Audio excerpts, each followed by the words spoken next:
The country now spends over 3% of its entire GDP. Think thousands of crores on roads, boats, dams, and urban projects.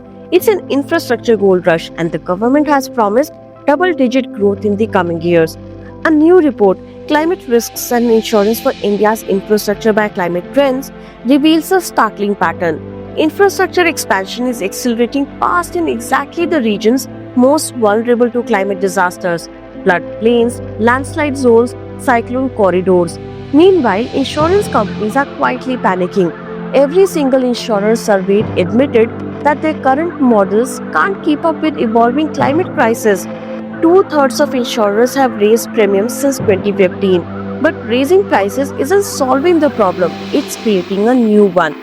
Infrastructure projects, especially hydropower plants in flood-prone valleys, are becoming too expensive to insure. And when something becomes too expensive to insure, the next step is simple: it becomes uninsurable. The report examined Delhi's growth between 1986 and 2016. The city expanded at 1.3% per year, a steady urban sprawl. But here's the kicker: flood exposure grew at 2.46% annually, nearly twice as fast. When insurers raise premiums or refuse coverage, it's not just numbers on a spreadsheet.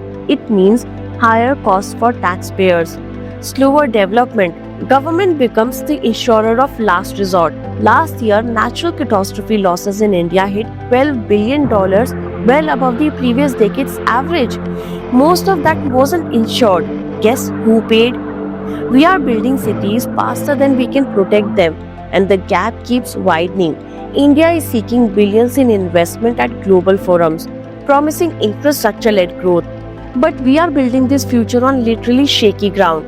As Aarti Khosla from Climate Trends puts it, it would be remiss to not point out the risks to India's infrastructure posed by climate impacts and extreme weather events. The infrastructure we are building today will shape India for the next 50 years. The question is whether it will still be standing, or whether we will be writing the same story about the next round of reconstruction again and again until we finally learn the lesson climate change is trying to teach us.